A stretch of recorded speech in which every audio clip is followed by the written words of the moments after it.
Bentar ya. Saya klik dulu, pointernya saya ganti dulu. Sambil nunggu sinyalnya sebentar.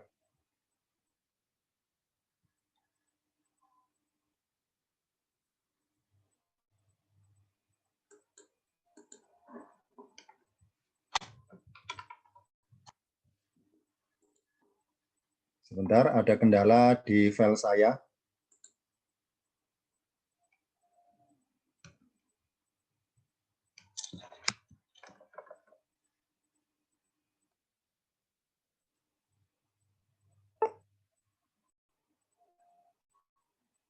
Bentar ya. Bentar, ada kendala di file saya sebentar.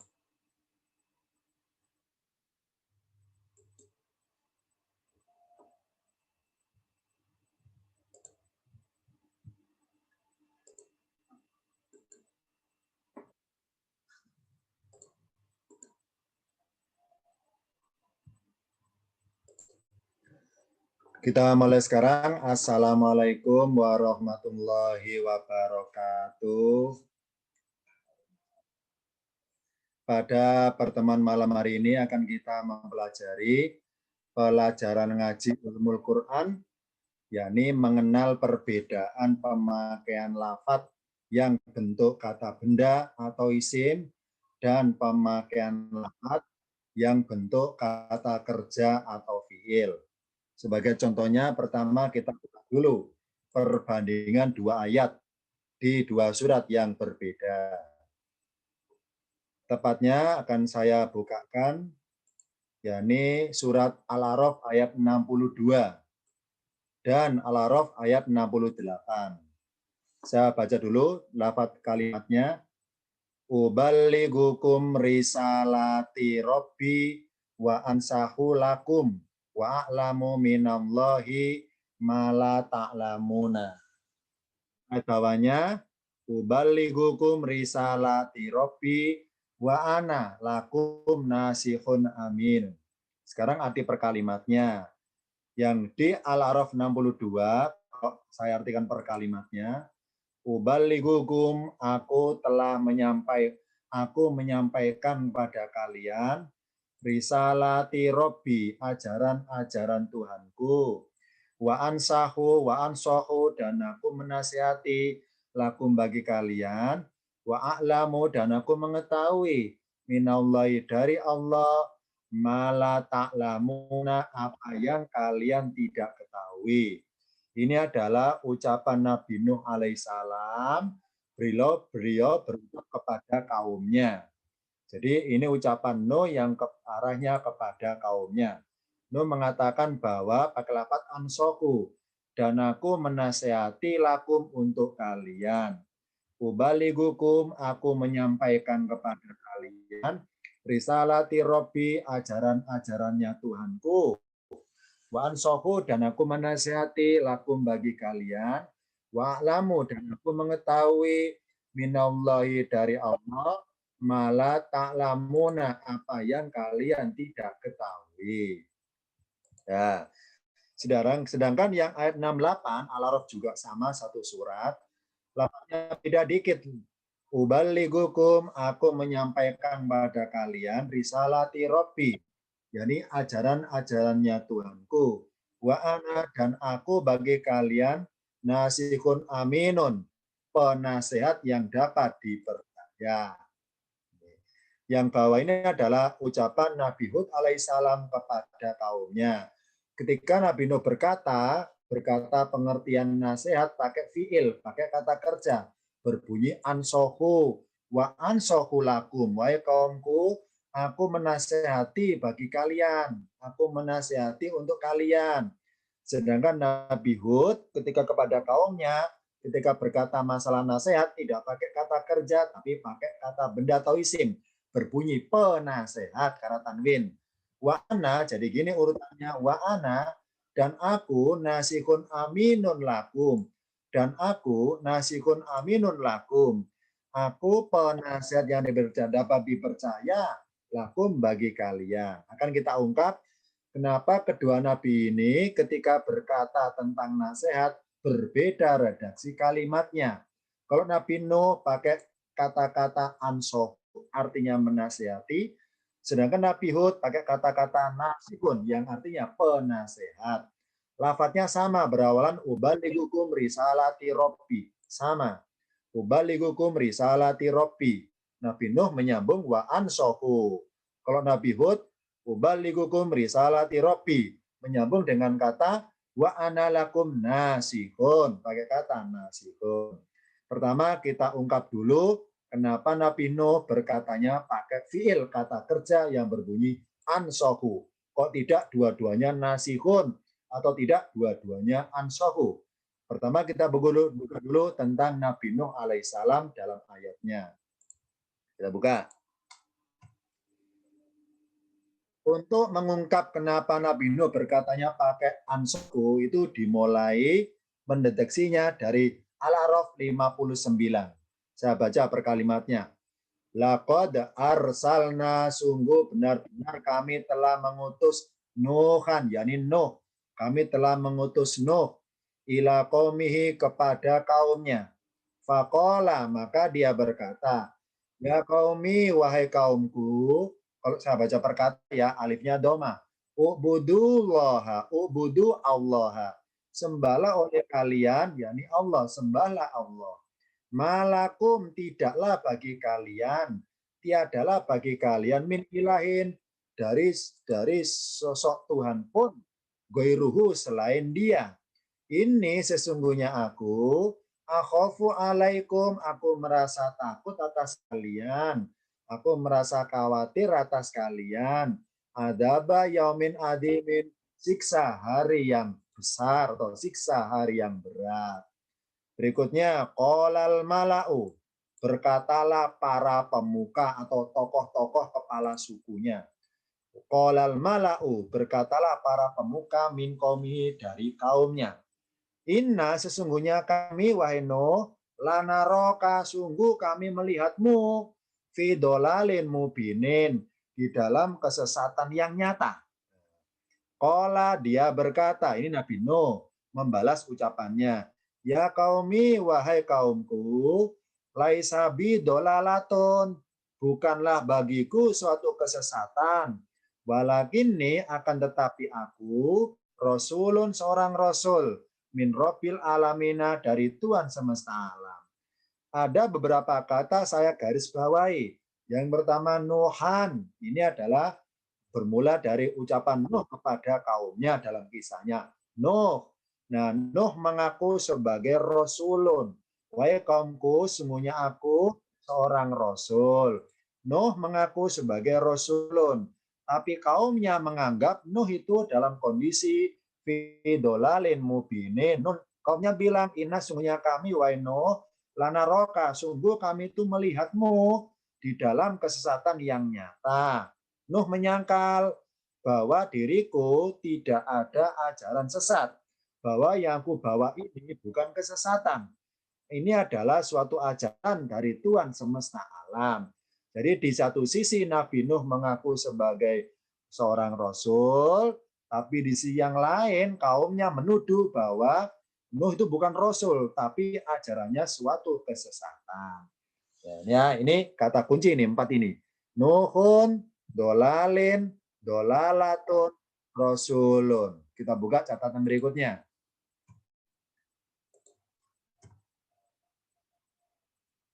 Lanjutannya Nabi Nuh mengatakan, Ubaligukum, aku menyampaikan pada kalian risalati Robbi, ajaran-ajarannya Tuhanku, wa ansohu, dan dan aku menasehati bagi kalian, wa a'lamu, dan aku mengetahui minallahi, dari Allah, mala ta'lamuna, apa yang kalian tidak ketahui.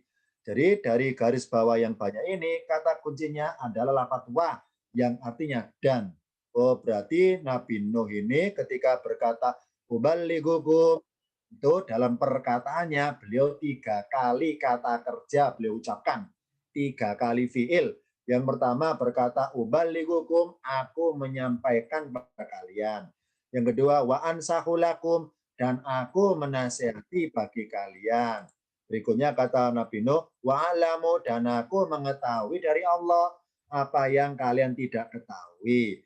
Nah, ketiga pengakuan Nabi Nuh secara perbuatan ini, yakni apa? Berkata apa? Ubaligukum, menyampaikan, ansahu, menasehati, alamu, mengetahui. Nah, ketiga kata ini ternyata tersambungan atau saling bersambungan oleh lafadz wa yang artinya dan.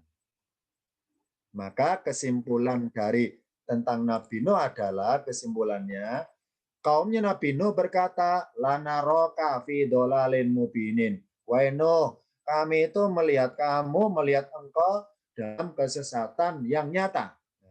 Nuh menjawab, ubaligu, aku menyampaikan kepada kalian risalah Tuhanku. Wansahu, dan aku menasehati loh ya untuk kalian.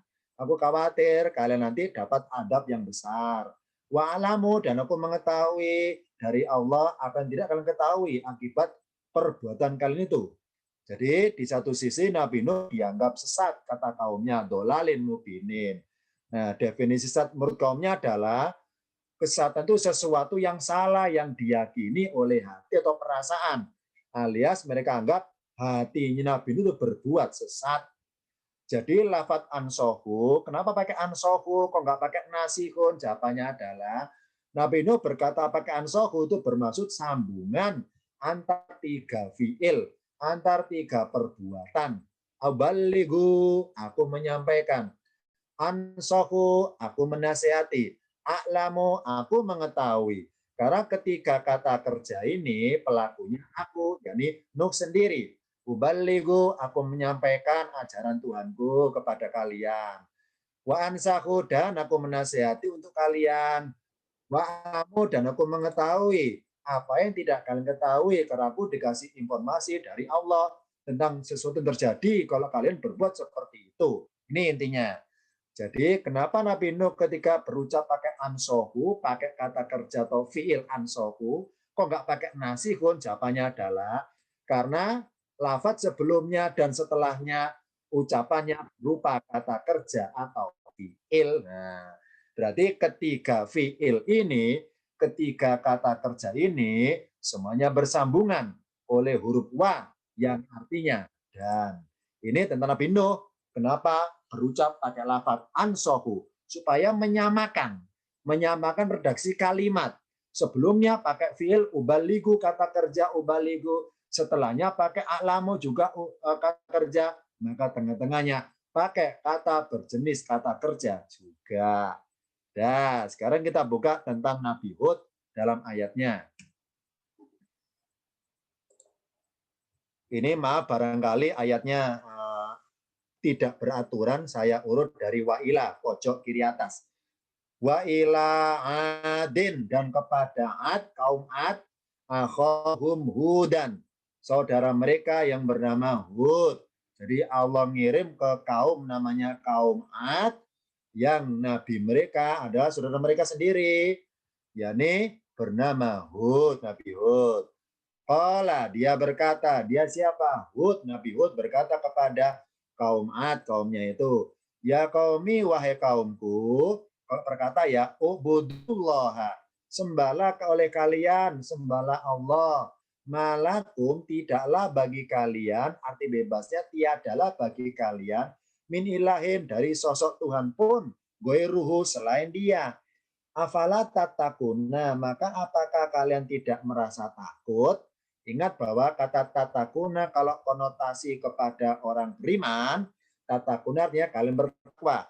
Kalau konotasi ayatnya maksudnya kepada orang yang tidak beriman, maka tatakuna artinya kalian takut. Afala tatakuna, maka apakah kalian tidak merasa takut? Langsung dijawab oleh para tokoh pemukanya itu. Qolal mala'ul ladina kafaru. Qala, berkatalah al-mala'u, para pemuka. Pemuka yang mana?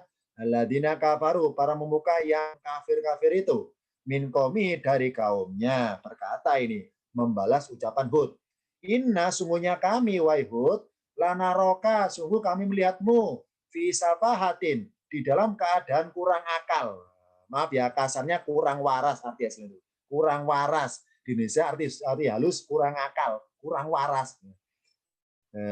Wa inna dan sungguhnya kami, wahai Hud, lanadhunnuka. Sungguh kami meyakini kamu itu termasuk minal kadibina, dari golongan para pendusta.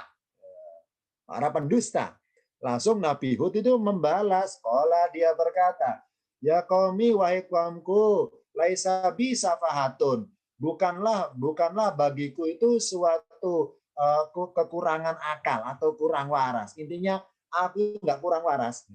Walakinni akan tetapi aku rasulun, seorang rasul min rabbil alaina, dari Tuhan semesta alam. Jadi jawaban Hud sama dengan jawaban Nuh. Berikutnya kata Nabi Hud. Ini maaf ya, karena layarnya dari ayat 67 ini sambung ke atas. Ubaligukum, aku menyampaikan pada kalian risalati Robbi, ajarannya Tuhanku, wa ana dan aku, lakum bagi kalian, nasihun aminun, penasehat yang dapat dipercaya. Jadi di satu sisi Nabi Hud alaihissalam dituduh kaumnya sedang dalam keadaan kurang waras, kurang akal. Hud itu kurang akal, alias maaf ya, agak miring akalnya. Maka segala ucapan Hud, kaumnya bilang bahwa, wahai Hud, engkau itu kami yakini seorang pendusta, engkau itu pendusta. Nah, alias apa? Ya pasti banyak bohongnya, maksudnya pendusta engkau itu. Maka Hud menyangkal, aku ini seorang rasul, dan aku itu penasehat yang dapat dipercaya. Nggak mungkin aku berdusta, nggak mungkin menipu berbohong. Aku itu dapat dipercaya. Nasihun amin. Kata kunci di sini biru-biru ini ya, biru-biru ini. Hudun ngaku sebagai nasihun, penasehat. Tapi di satu sisi kaumnya menganggap Hud adalah seorang pendusta karena termasuk golongan para pendusta. Karena maaf ya, mereka anggap pikirannya Nabi Hud agak miring, kurang waras. Nah, catatannya adalah kesimpulannya tentang Nabi Hud, kaumnya mengatakan, wahai Hud, naroka fi safahatin titik-titik minal kadibina. Ini panjang ya, saya singkat. Wahai Hud, naroka, sungguh kami itu melihatmu fi safahatin, dalam kekurang warasan, kekurang akalan. Dan engkau termasuk minal kadibina, dari golongan para pendusta. Hud menyangkal, sungguhnya aku tuh ubaligu, aku menyampaikan risalati Robbi, ajaran Tuhanku, dan aku termasuk nasihun loh ya, penasihat yang dipercaya. Jadi dalam kisah ini Nabi Hud dianggap sebagai orang yang kurang akal, kurang waras, dan seorang yang pendusta. Nah, kenapa Nabi Hud membalas pakai kata nasihun, kok nggak ansoku kayak Nabi Nuh? Jawabannya adalah lafat kadibina, ini pojok kiri atas, dan nasihun yang warna biru sama-sama berjenis kata benda, namanya isim, kata benda. Maka lafat nasikun bermaksud menyangkal tuduhan sebagai pendusta. Pendusta kan kata benda, kalau mendustakan baru kata kerja. Pendusta, karena Nuh dituduh pendusta, maaf ya, karena Nabi Hud dituduh pendusta, maka Hud menyangkal, aku itu penasehat, bukan pendusta. Penasehat yang dapat dipercaya. Jadi karena tuduhan kaumnya kepada Nabi Hud memakai isim, memakai kata benda berbunyi kadibina, tidak berbunyi takdibu, atau takdibu, kamu mendustakan, tapi berbunyi kadibin, engkau pendusta. Karena mereka menuduh pakai isim atau kata benda kadibina, maka Nabi Hud menyangkal pakai kata benda juga, nasihun. Nah ini, jadi Hud ucapannya enggak kayak Nabi Nuh ansohu, tapi pakai nasihun untuk menyangkal tuduhan sebagai kadibun, yakni pendusta. Nabi Hud dituduh pendusta, Hud menyangkal, aku bukan pendusta, tapi nasihun. Ini hikmahnya kenapa ucapan Hud dengan ucapan Nabi Nuh awalnya sama, ubaligukum risalati Robbi, tapi lanjutannya beda. Nabi Nuh pakai ansohu, Nabi Hud pakai nasihun, karena berbeda menyangkalnya argumennya. Kalau Nabi Nuh pakai ansohu karena perbuatan 3 fi'il, ubalighu, ansohu, dan a'lamu. Sedangkan Nabi Hud pakai nasihun untuk menyangkal kadibina. Ini bedanya. Sekarang contoh kasus untuk ayat yang lain. Saya buka pada tampilan berikutnya. Surat Hud 117 dan surat Al-Qasas 59. Nah, ada lafaz yuhlika. Yuhlikal qura di surat Hud 117. Tapi dalam Qasas pakai muhlikal qura. Ya. Arti beda loh ya, hati-hati. Yuhlika membinasakan. Yuhlikal qura membinasakan negeri-negeri. Kalau pakai mim, muhlikal qura pembinasa negeri-negeri. Nah, ini saya baca dulu urut dari awal ayatnya. Surat Hud 117. Saya baca.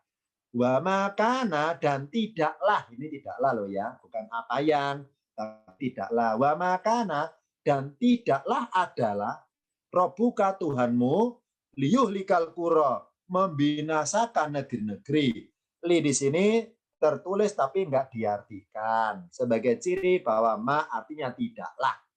Wa makana dan tidaklah Robuka Tuhanmu liyuhlikal qura membinasakan negeri-negeri bidulmin. Kalau berkata dengan kedoliman, maksudnya dengan cara yang dolim. Wa ahluha sedangkan penduduknya, penduduk negeri-negeri itu muslihuna, termasuk orang-orang yang berbuat perbaikan atau membuat perbaikan. Kalau Al-Qasas, wa makana robuka dan tidaklah adalah robuka Tuhanmu. Muhlikal qura pembinasa negeri-negeri hatta ya ba'atha sehingga dia mengutus fi ummiha, kalau katakan di dalam ibunya. Tapi berhubung kepada negeri, ini bukan ibu tapi ibu kota. Fi ummiha ke dalam ibu kotanya, ibu kota dan negeri itu. Rasulan seorang rasul, yatslu alaihim, yang rasul itu membacakan atas mereka dan seterusnya. Di sini kita bahas adalah lafaz yuhlika. Kenapa di surat Hud pakai yuhlika qura, pakai kata kerja membinasakan.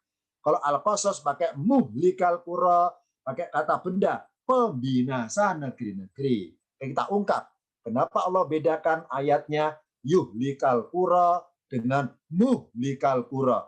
Yuhlika pakai kata kerja, muhlika pakai kata benda.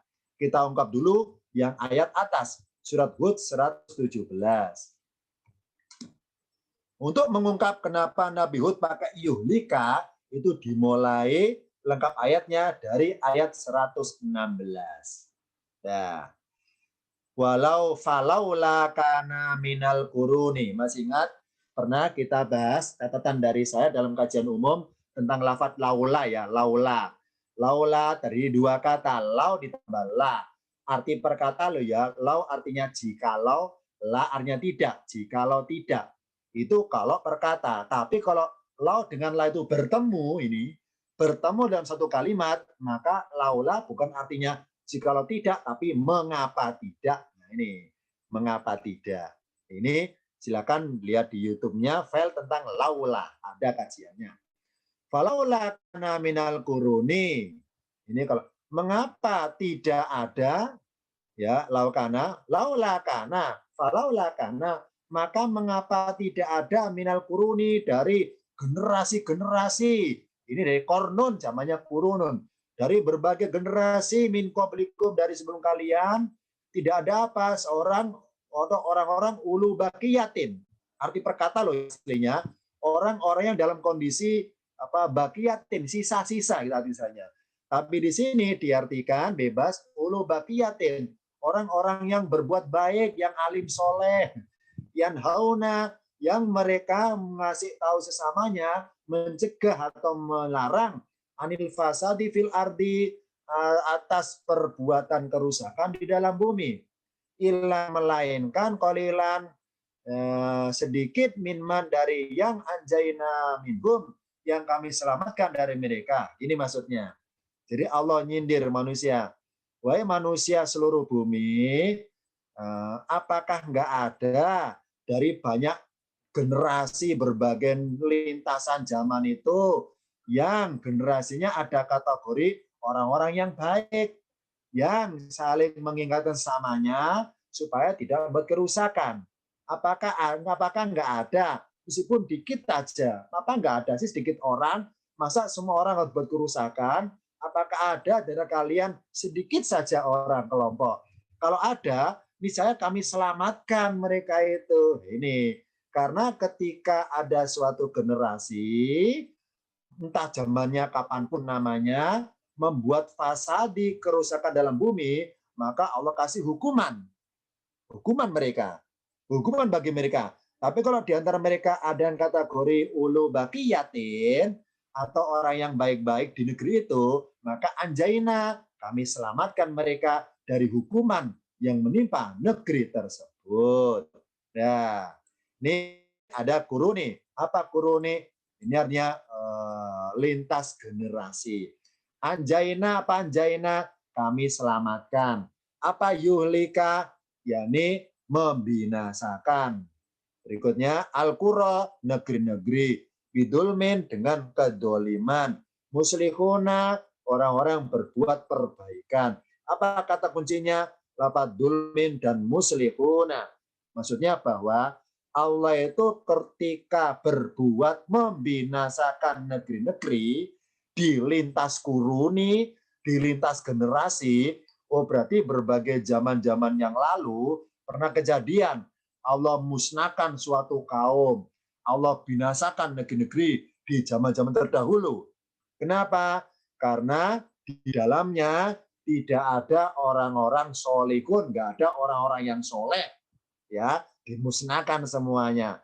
Nah, Allah ketika membinasakan negeri itu, ya kalau ada orang soleh tapi kolilan sedikit, ya sedikit, maka Allah tidak akan ketika membinasakan negeri itu membinasakannya dengan cara mendolimi orang-orang yang soleh yang minoritas sedikit itu maksudnya. Jadi wa makana dan tidaklah adalah robuka Tuhanmu ketika Tuhanmu itu membinasakan negeri, tidaklah cara membinasakannya dengan cara dolim. Jadi apa? Dengan cara mendolimi orang yang baik-baik di negeri itu. Maksudnya. Kenapa? Karena kalau orangnya muslihun, anjaina, kami selamatkan dari kebinasan negerinya. Misalnya, contohnya misalnya, Allah menimpakan adab pada suatu kaum. Tapi di kaum itu ada hanya 5 orang yang soleh. Maka adab yang di kaum itu tidak mengenai 5 orang itu. Ya, kenapa? Karena orang soleh anjaina. Kami selamatkan meskipun kolilan sedikit. Yang lainnya kena adab negeri itu. Misalnya terjadi gempa, terjadi huru hara, terjadi musibah, maka yang 5 orang soleh itu kami selamatkan. Sedangkan sisanya karena buruk semua, maka kami adab atau mendapatkan akibat dari musibah itu. Ini kata kuncinya dulmin dan muslihuna. Maka kesimpulan dari ayat ini saya buka pada tampilan berikutnya. Ada kata yuhlika. Kata yuhlika membinasakan. Ini fiil loh ya, fiil kata kerja. Nah, ketika Allah membinasakan negeri, itu cara membinasakannya bidolmin, tidak dengan cara dolim. Jadi, lafaz yuhlika bermaksud bahwa Allah itu tidak akan berbuat membinasakan negeri dengan cara membinasakannya tidak dengan cara merugikan bagi penduduknya yang masih berbuat muslihuna, berbuat kebaikan atau membuat perbaikan. Ibaratnya Allah misalnya ngasih hujan batu kepada suatu negeri, maka hujan batu itu tidak akan mengenai orang-orang yang muslihuna, hanya mengenai orang-orang selain mereka. Itu maksudnya. Oh, berarti hujannya batu itu tidak mendolimi orang-orang muslihuna. Karena Allah hanya menyelamatkan muslihuna saja dari kebinasaan negeri tersebut. Jadi dulumin adalah sebagai kata untuk perbuatan yuhlika. Yakni apa? Allah itu ketika berbuat membinasakan negeri, itu cara membinasakannya tidak sampai merdulmin, tidak sampai merugikan orang-orang yang masih baik-baik di negeri itu, gitu maksudnya. Jadi Allah tidak akan mendolimi atau merugikan keberadaan orang-orang yang muslimuna di negeri tersebut. Ini kesimpulan dari kenapa yuhlika tidak muhlika. Bermaksud bahwa caranya Allah membinasakan, ini kata kunci kata dulmin. Caranya Allah membinasakan tidak dengan cara merugikan pihak lain. Siapa pihak lainnya? Muslihuna itu, orang yang masih baik-baik itu. Itu maksudnya. Yang berikutnya. Sedangkan kalimat berikutnya yang berbunyi muhlikal kuro, ya, berbunyi muhlikal kuro, saya baca perkata, wa makana rabbuka, dan tidaklah adalah Tuhanmu muhlikal kuro, pembinasa negeri-negeri, hatta sehingga ya ba'atha, dia membangkitkan atau mengutus fi ummiha, di dalam ibu kotanya, rasulan, seorang rasul. Yatsulu alaihim, dia membacakan ayat alaihim atas mereka, ayatina, ayat-ayat kami. Wama kunna, Allah menyangkal, dan tidaklah kami adalah muhlikil kuro, pembinasa negeri-negeri, illa melainkan wa ahluha, sedangkan penduduknya dolimuna, termasuk orang-orang yang berbuat dolim. Ini kata kuncinya lafaz dolimuna. Kalau penduduk negeri itu berbuat dolimuna, ingat bahwa dolimuna adalah berwujud isim, kata benda. Maka Allah mensikapi sikap mereka dengan kata benda dolimuna. Allah mengenalkan dirinya sebagai muhlika, pembinasa. Pakai isim juga. Allah pembinasa terhadap orang-orang dolimuna. Ya, jadi di satu sisi mereka berwujud isim kata benda dolimuna. Di sisi yang lain Allah bersikap sebagai isim juga untuk menandingi kedoliman mereka. Allah muhlika, pembinasa. Mereka pendolim, Allah pembinasa. Pembinasa negerinya mereka. Itu maksudnya. Sekarang kesimpulan dari lafaz ini, kenapa pakai muhlikal kuro? Kita buka pada tampilan berikutnya. Lafaz muhlika itu bermaksud bahwa Allah tidaklah pembinasa negeri, melainkan jika penduduknya berbuat dolimuna. Allah hanya membinasakan negeri yang penduduknya dolim.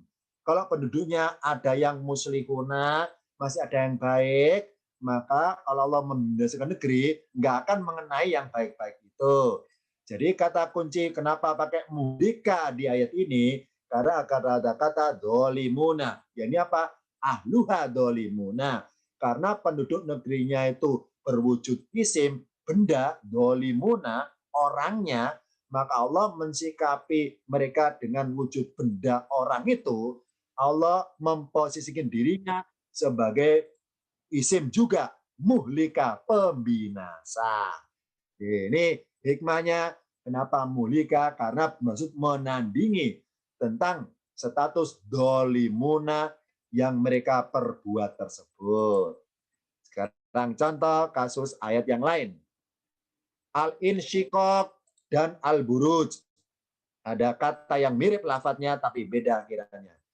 Wa idza quri'a 'alaihimul qur'anu la yasjuduna balil ladina kafaru yukadzibuna. Sahabat artinya.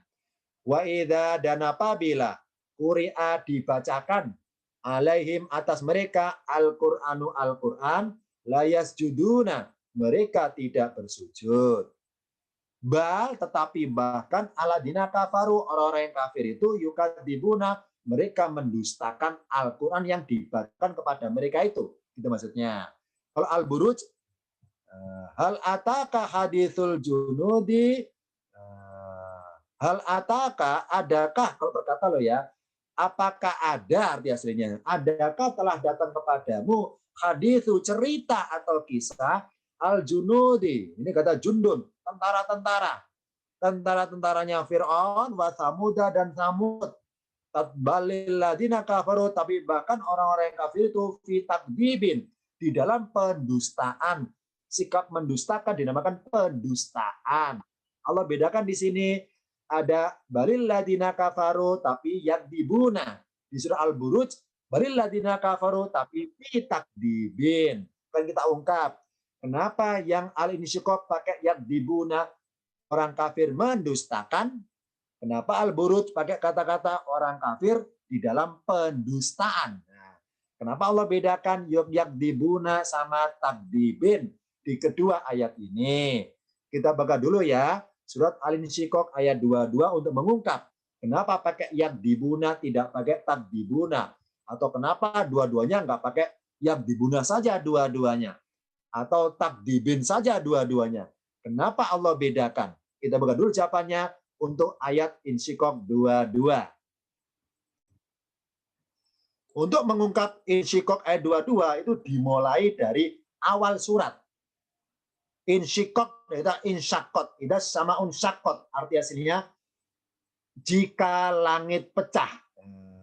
Jika langit pecah, arti bebasnya jika apabila langit terbelah. Kata kunci pada warna merah-merah itu apa? Ida, jika, apabila. Idal ardu mudat, jika bumi mudat itu apa diulur ya, memuntahkan isinya maksudnya. Jadi mekar, jika bumi mekar atau melar. Nah, kenapa melar? Karena mudat, memuntahkan. Mudat itu melar ya, memuntahkan isinya. Wa idal ardu mudat, ini kata mada yamutu. Ya, wa ida, dan apabila dan jika. Terus fasaufa yuhasabu hisaban yasira, fasaufa, maka kelak atau akan. Sama di sini bawahnya fasaufa yad'u thuburan, maka kelak atau akan. Jadi di sini ada kata kunci 4. Ida, saufa, saufa. Kenapa sebagai kata kunci? Jawabannya adalah masih catatan dari saya yang merasa ikut kajian paket 1 tahu ini. Atau yang sudah paket 2 tahu, apalagi paket 3 sudah tahu. Apa? Ada 3 kata artinya apabila atau jika. Ada 3 apa maksudnya? Murodif. Apa murodif? Sinonim kata. Yang pertama ida, yang kedua in, yang ketiga lau ya. Ada 3 kata. In, ida, lau sama artinya jika. Bedanya apa? Oh beda. Kalau in artinya jika bermaksud mengandung harapan yang belum terjadi. Bentar ya. Saya buka dulu dalam layar putih agar kita tidak membayangkan, tidak ngambang. Saya buka tampilannya, layar putih. Akan saya tulis di layar ini, di papan tulis ini. Bentar ya, saya rubah dulu pensilnya, penanya agar kelihatan. Bentar. Saya pakai warna hitam aja, tintanya biar kelihatan. 3 kata artinya jika atau bila. Ya, ini apa? Ida. Maaf ya, agak tipis tulisannya. Kemudian lau, contohnya lau juga sama jika, in juga sama jika atau apabila. Dari ketiga kata ini kita terbiasa kalau berjanji kan pakai in kan, insya Allah, nggak pernah pakai lau, lau sya Allah, nggak pernah pakai ida, ida sya Allah. Padahal artinya sama. Insya Allah jika Allah mengendaki, lau sya Allah jika Allah mengendaki, ida sya Allah jika Allah mengendaki, sama artinya, jika atau bila. Tapi kenapa kita kok harus pakai yang in, nggak boleh pakai lau, nggak boleh pakai ida? Jawabannya adalah karena ketiga kata ini meskipun artinya sama, spesifiknya berbeda. Sekarang kita anggap bedanya dulu. Bedanya apa? Ida, lau, dan in. Kita dengan ida dulu. Ida artinya jika. Dalam kajian materi ilmu alat tingkatan paket 4 ya, paket 4 ini, paket 4. Itu kalau ada kata artinya jika, maka kata tersebut bernada syarat. Apa syarat? Bernada sebab. Karena dalam bahasa Indonesia, di mana ada sebab, pasti ada akibatnya. Sama dalam bahasa Quran. Di mana ada syarat, pasti ada jawabannya. Nah, ida ini artinya jika. Apa jika? Mengandung syarat. Contoh gini misal kalimatnya. Jika saya ke sana ketemu si A. Jika saya ke sini ketemu si B. Oh, berarti kalau saya pengen ketemu si B, syaratnya ke sini dulu. Harapan saya bisa ketemu si B. Oh, berarti kata-kata jika itu mengandung harapan. Ya. Jika saya ke sana ketemu si A. Oh, berarti kalau saya ke sana harapan saya ketemu si A. Jika saya ke sini ketemu si B. Oh, berarti kalau saya ke sini harapan saya ketemu si B. Berarti untuk bisa ketemu si B syaratnya apa? Harus ke sini. Makanya ida termasuk syarat gitu maksudnya. Nah, sekarang harapannya apa? Beda-beda. Kalau ida mengandung harapan yang pasti terjadi. Pasti terjadi. Kalau lau artinya jika mengandung harapan yang mustahil terjadi. Ya, mustahil terjadi. Lau itu mustahil terjadi. Nah, kalau in, harapan yang belum tentu terjadi. Masih tanda tanya. Belum tentu terjadi. Bisa ya, bisa tidak.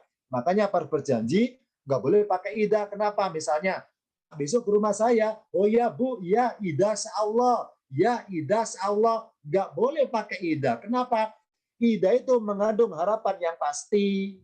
Makanya ayat-ayat tentang kiamat di juz amma pakai ida semua. Ida zulzilati, ida waqaati, ida samsu kuwirat, ida semua. Kenapa? Karena pasti. Kiamat pasti terjadi, makanya pakai ida. Dan kita berjanji nggak boleh pakai ida, kenapa? Misalnya apa? Ke rumah saya Pak. Oh iya Bu, ida seallah. Nggak boleh pakai ida. Kenapa? Karena ada kesan sudah berani memastikan diri, besok masih hidup, dan ke rumah ibu tadi. Jadi mendali Tuhan. Sudah berani memastikan diri, besok masih hidup, ke rumah ibu tadi. Jadi mendali Tuhan. Sok tahu maksudnya. Sok tahu bahwa besok masih hidup. Nggak boleh pakai ida kalau berjanji. Yang kedua kalau lau itu artinya apa? Jika, apabila, sama. Tapi mengandung harapan yang mustahil. Makanya kalau ada ayat berbunyi lau, itu tema ayatnya bermaksud mustahil. Misalnya, lau anzalna hadal qur'ana ala jabalin. Mustahil gunung terima Quran. Kenapa? Karena sudah kita terima. Mustahil gunung bersedia terima Quran. Kenapa? Karena berat bagi gunung. Gunungnya hancur karena kena Quran.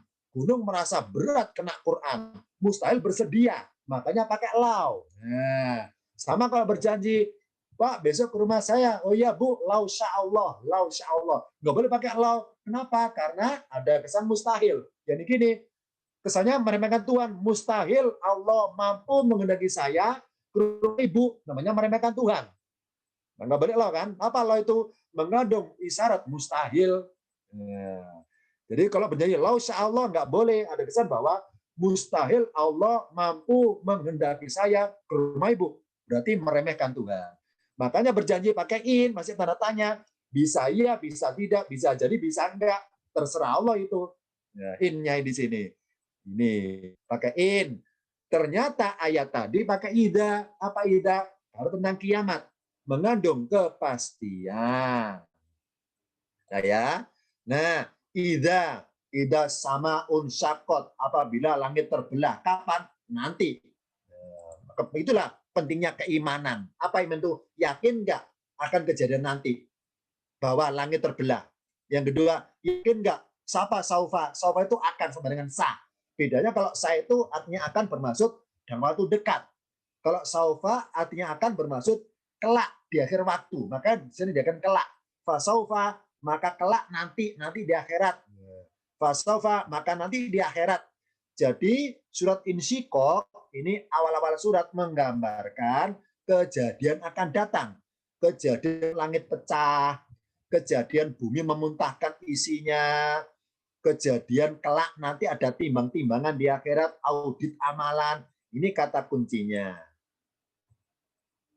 Nah, berarti kenapa pakai yakdibuna? Jawabannya adalah lafaz yakdibuna bermaksud mendustakan. Mendustakan kejadian yang akan datang. Kan pakai ida seperti ini. Ida saun sakot, langit terbelah. Kapan? Nanti. Nah, nanti. Nah, karena pakai kata kerja, bentuk sedang atau akan. Karena dalam bahasa kajian ilmu alat pakai tiga loh ya, tentang madi mudhari amar, yakdibuna itu fi'il mudhari. Apa mudhari? Bentuk present tense dan future dari dan akan datang. Nah, jadi mereka tuh mendustakan hal-hal yang akan datang. Makanya pakai yang dibuna. Kenapa? Bermaksud mendustakan hal-hal yang akan datang. Jadi idza quri'a apabila dibacakan atas mereka Quran yang isi ayatnya tentang berita-berita kiamat atau akhirat, mereka mendustakan tentang adanya hal-hal yang akan datang. Itu hikmahnya kenapa pakai balilladina kafaru yukadzibun. Kenapa tidak takdibin? Kok yukadzibun? Kok pakai fiil? Pakai kata kerja? Karena bermaksud mendustakan hal-hal yang akan datang. Adanya langit pecah, adanya bumi memuntahkan isinya, mereka mendustakan. Nggak sebegitu percaya. Nih, hikmahnya pakai yukadzibuna. Berikutnya, sekarang kita ungkap yang surat Al-Buruj. Jadi di lafaz Al-Buruj ada kata berbunyi hal ataka hadithu. Secara bahasa hadithu artinya cerita, ya, cerita atau pengkisahan. Ini isim ya. Dalam kajian ilmu alat paket 4 namanya masdarun, kata jadian. Nah, Lafat takdibin, kenapa Allah pakai kata-kata fi takdibin, kok enggak yang dibuna disamain dengan yang tadi? Jawabannya adalah lafat takdibin bermaksud mendustakan cerita atau kisah yang telah lalu. Kan kisah Fir'aun sudah berlalu, kisah Thamud sudah berlalu. Nah, semua pengkisahan yang zaman dulu itu ya, yang berupa pengkisahan, pakai kata benda, pengkisahan, mereka mendustakannya pakai kata benda juga, takdibin. Takdibin. Ya. Karena hadis itu pengkisahan kata benda. Nah, mereka pakai takdibin kata benda juga. Ini hikmahnya Allah bedakan. Kalau di surah Al-Buruj 19 bermaksud mereka mendustakan hal-hal yang telah lalu. Kalau Al-Insyiqaq mendustakan hal-hal yang akan datang. Nah, kalau yang sesuatunya hal akan datang pakai yukadibuna, pakai kata kerja.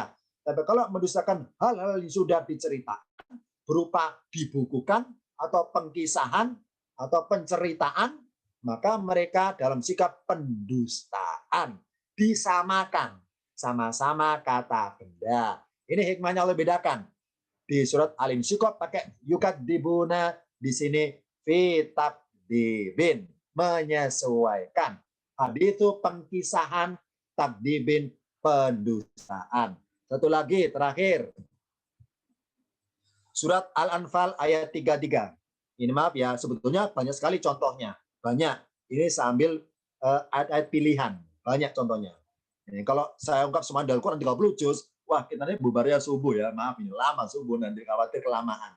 Maka saya contohkan 3 saja, 3 kasus. Yang ketiga ini.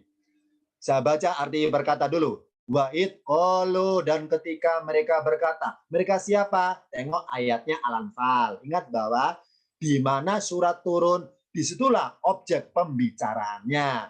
Nah, surat Al-Anfal ya, ini objek pembicaraannya membicarakan orang-orang kafir yang ada di Mekah. Karena Al-Anfal turunnya di Mekah. Nah, kalau surat-surat turun di Madinah, objek bicaranya ngomongin orang kafir yang ada di Madinah. Maka semua kata-kata mereka, baru orang Madinah, sama di sini qalu, mereka berkata, siapa mereka? Orang-orang Mekah. Nah, itu maksudnya, untuk mengetahui siapa pelakunya. Wa'id qalu, dan ketika mereka berkata, ingatlah ketika mereka berkata. Siapa berkata mereka? Ya, ini orang-orang Mekah. Nah, berkatanya bermaksud doa-doa menantang. Allahumma ya Allah. Ingat loh ya. Pernah saya berikan kajian umum dalam apa di YouTube-nya tentang doa Allahumma atau Rabbana. Silakan dibuka file-file di YouTube-nya ada. Wa'id qalu, dan ketika mereka berkata, Allahumma artinya ya Allah. Inkana, jika adalah hada ini. Dalam kurung Al-Quran maksudnya.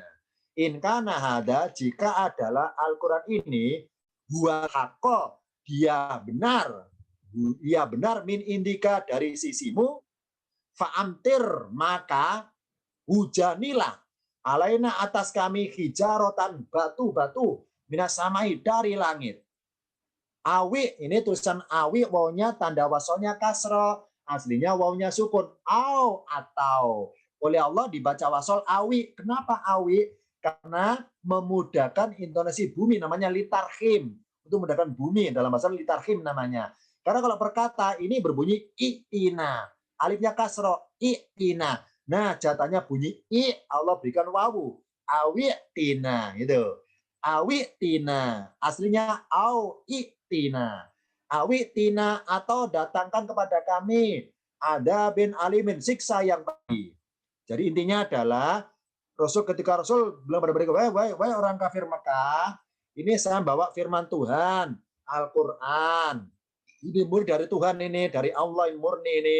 Nah, mereka nggak percaya bahwa itu firman Tuhan.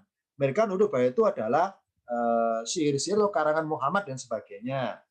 Jadi tuduhan mereka adalah Quran itu bukan isinya kebenaran, tapi karangan Muhammad. Nah, kalau tuduhan mereka benar, maksudnya, wah Tuhan kami, kalau tuduhan kami itu salah kepada Quran, salah, maka buktikan bahwa kami itu salah. Hujanilah batu dari langit kami itu, kalau kami itu salah pendapat kami tentang Quran.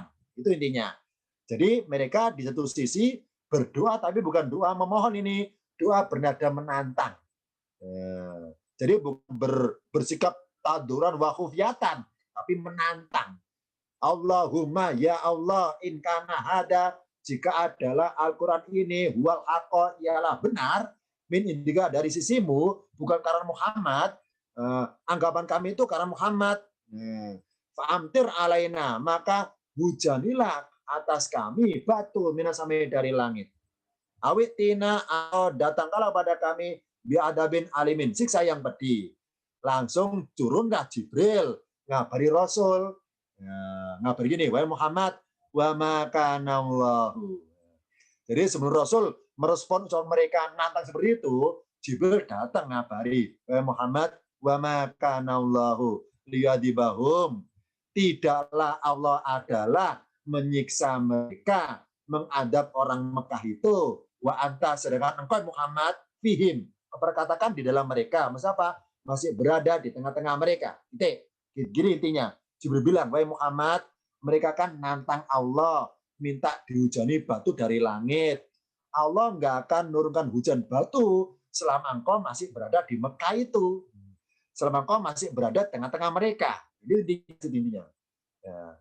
Lanjutannya, wa makana Allah, dan tidaklah Allah adalah mu'adzibahum, penyiksa mereka. Wahum, sedangkan mereka yastaghfiruna, mereka meminta ampun.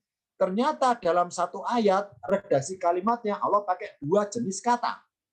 Yang pertama adalah yu'adzibahum, pakai yu'adziba, kata kerja ini, fi'il. Yu'adzibahum, menyiksa mereka. Yang kedua, pakai mu'adzibahum, penyiksa mereka. Kita ungkap ini.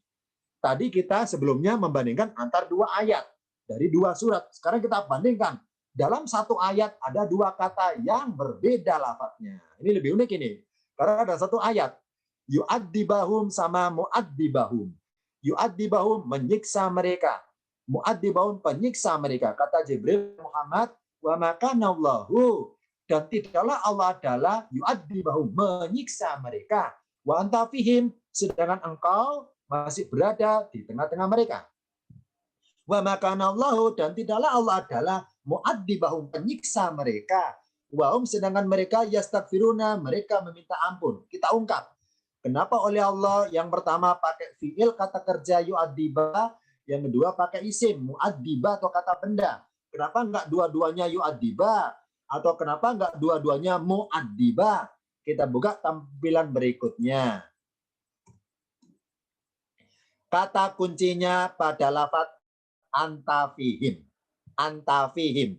Anta artinya kamu, engkau, Anda, sama ya. Engkau atau kamu, Muhammad, engkau di sini. Bentar.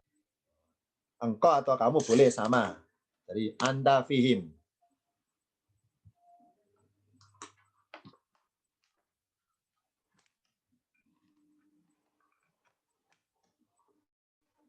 Anta fihim. Engkau berada di tengah-tengah mereka. Ini kata kuncinya untuk mengungkap kenapa Allah bedakan dalam redaksi kalimat firman-Nya itu. Kata kunci anta fihim. Sekarang kita ungkap. Kenapa ada kata-kata anta fihim di sini? Kita buka pada tampilan berikutnya. Lafaz yu'adziba bermaksud perbuatan Allah di zaman Rasul. Dari mana tahun zaman Rasul? Karena lafaz yu'adziba memakai kata kerja fi'il mudhari, kata kerja bentuk sedang. Sedang Rasul alami waktu itu berhadapan dengan orang Quraisy Mekah yang nantang minta dihujani batu dari langit. Nah, Allah pakai fi'il, kata kerja yu'adzibahum. Nah, Jibril bilang, wahai Muhammad, Jibril bilang, tidaklah Allah adalah menyiksa mereka selama engkau sekarang masih berdiri atau berada di tengah-tengah orang Mekah. Coba kalau engkau keluar dari Mekah, entah hijrah kemana, maka Allah akan menyiksa mereka. Itu intinya. Nah, sedangkan berikutnya pakai mu'adzibah. Kenapa? Ini hikmahnya. Ada tanah wakaf jim. Ya, jim itu apa? Jim itu jaiz. Apa jaiz? Boleh. Boleh ngapain? Ada dua pengertiannya. Dalam kaidah baca qiraat atau tajwid, boleh berhenti, boleh terus. Dalam kaidah pemahaman bahasanya, boleh diambil sepenggal, lepas dari konteks ayat secara keseluruhan. Ya, ingat bahwa kalau mau ayat di Al-Quran, kok ada tanah wakaf jim, maksudnya apa? Berarti setelah jim, ya berikutnya, sampai akhir satu kalimat jumlah, itu boleh diambil sepenggal, lepas dari ayat keseluruhannya. Makanya Allah bedakan, sama-sama wa makana. Wa makana Allahu, dan juga bawahnya wa makanallahu. Ya. Kenapa? Karena dengan berbunyi wa makanallahu sekali lagi berarti bermaksud di areal atau di zaman yang berbeda lagi. Wa makanallahu dan tidaklah Allah adalah mu'adzibahum, penyiksa mereka. Kenapa pakai kata benda mu'adzibah? Karena bermaksud perbuatan Allah di zaman yang lain, di lintas generasi yang lain. Allah juga akan mengadab suatu negeri, mengadab suatu penduduk atau kaum kalau mereka tidak beristighfar. Tapi kalau ada yang istighfar masih ada, nggak akan mengadab kaum tersebut. Sama di sini, oh berarti hikmahnya adalah keberadaan Rasul Muhammad di Mekah itu hakikatnya adalah rahmatan lil orang-orang kafir di Mekah. Kenapa? Separah-parahnya orang musyrik di Mekah waktu itu, yang sudah jelas menyembah patung kan parah itu, parah musyriknya, parah dosanya, besar dosanya. Tapi berhubung ada Rasul Muhammad di situ, maka dalam tanda kutip ya, itu menghalangi atau mengulur-ulur adab Allah kepada mereka. Ya ini apa? Karena Rasul Muhammad ada di situ, maka Allah membuktikan rasa sayang kepada orang Mekah berupa keberadaan Muhammad ada di situ. Jadi secara kasarnya adalah meskipun orang Mekah itu berbuat musyrik, dosa besar karena nyembah patung berhala, tapi karena di tengah-tengah mereka masih ada seorang nabi, maka keberadaan nabi itu menjadi rahmatan, bukti kasih sayang Allah kepada mereka. Ini apa? Allah nggak langsung menghujani batu, karena masih ada orang baik di tengah mereka. Meskipun anta Muhammad, meskipun engkau sendirian di situ jadi orang baik. Ini hikmahnya. Jadi kenapa orang Mekah nggak pernah diadab Allah berupa musibah zaman Nabi loh ya, berupa bencana enggak, karena masih ada Nabi di tengah mereka. Ini tanda wakaf jim selesai putus pada zaman Nabi putus karena pakai kata yu'adiba. Sedangkan setelah Nabi meninggal, sekarang lintas zaman berikutnya pakai mu'adiba. Ya ini apa? Allah bisa juga berbuat yu'adiba, maksudnya apa? Bisa juga berbuat yu'adiba kayak orang di Mekah menghujani batu kepada negeri-negeri zaman sekarang. Kalau di negeri itu nggak ada sama sekali orang baik. Mana tandanya orang baik? Orang yang sering beristighfar kepada Tuhannya. Sebagaimana Rasul juga istighfar kepada Tuhannya. Ini hikmahnya Allah pakai kata-kata mu'adzibah karena bermaksud lintas zaman, lintas generasi. Sedangkan di sini pakai yu'adzibah karena masih sejaman dengan Rasul Muhammad. Ini hikmahnya. Jadi intinya adalah keberadaan orang baik di dalam suatu negeri itu bisa menjadi rahmat Allah bagi negeri itu. Apa rahmatnya? Berupa apa? Berupa Allah mengulur atau membending atau mengurungkan adab untuk negeri tersebut. Kenapa? Karena masih ada orang-orang baik seperti engkau, Muhammad. Seperti engkau, Muhammad, yang juga beristighfar kepada Tuhanmu. Ini hikmahnya. Jadi intinya adalah dari hikmah kisah ini adalah Allah nggak akan menyegerakan kejadian kiamat selama di bumi masih banyak orang beristighfar. Kalau orang istighfar sudah nggak ada, maka segera terjadi huru hara akhir zaman itu. Sama di sini, wahai Muhammad, kata Jibril, kalau lihat di bahum, Allah akan fi'il berbuat menghadap orang Mekah selama engkau masih berada di tengah-tengah mereka. Berarti keberadaan orang baik itu adalah rahmatan bagi orang-orang sekitarnya. Meskipun orang itu orangnya buruk semua, Allah nggak akan menghadap karena masih ada orang baik di sekitar mereka. Ini hikmahnya Allah bedakan yu'adzibahum ketika zamannya Nabi dan kayak mu'adzibahum ketika lintas zaman yang lainnya. Itu dulu singkat dari materi hari ini tentang membedakan lafaz-lafaz yang kata benda dengan kata kerja di berbagai ayatnya. Sebelum diakhiri, barangkali ada yang tanyakan, silakan untuk materi hari ini. Ini materinya berlanjut ya, sahabat berseri. Besok di hari Seninnya mengungkap hikmah pemakaian perbedaan kata kerja bentuk lampau dan kata kerja bentuk sedang dalam suatu kalimat yang mirip-mirip tadi kayak tadi itu. Kita ungkap pada pertemuan mendatang di hari Senin. Kenapa Allah bedakan? Dia ini kata kerja bentuk past tense, dia yang lain pakai present tense. Kenapa dibedakan? Kita ungkap pada hari Senin mendatang. Untuk Kamis malam ini kita ungkap perbedaan kata kerja sama kata benda. Untuk Senin mendatang sesama kata kerja, tapi beda bentuknya. Kata kerja bentuk lampau di ayat ini, misalnya Allah berkata pakai kata-kata yakhluqu. Dia jangan pakai kata kholako. Kenapa dibedakan ya? Firmannya pakai kholako sama yakhluqu. Nah, kita ungkap pada kajian Senin mendatang. Untuk hari ini barangkali sebelum diakhiri, ditanyakan silakan. Boleh sementara? Kalau nggak ada mungkin cukup sekian dari saya. Nanti jawabnya yang kurang ada kesempatan bisa berlanjut di grup kita masing-masing. Itu dulu ya sementara hari ini. Nanti file materi saya bagi di grup semuanya dan juga rekaman untuk malam ini. Terima kasih hadir semua di sini dari seluruh penjuru kota atau negeri yang sekarang masih panas-panasnya di jalanan ya. Mari kita dingin ya, mari kita tentram bersama Al-Quran. Mari kita menentramkan diri dalam kajian ini biar nggak panas, nggak ikut-ikutan panas para pendemo seperti itu, biar kita tetap fresh ya dengan Quran kita. Mari kita setiap malam Senin sama Kamis itu kita pakai sebagai tempat untuk berteduh, menenteramkan keadaan diri yang di luar sedang panas-panasnya. Mari kita masuk.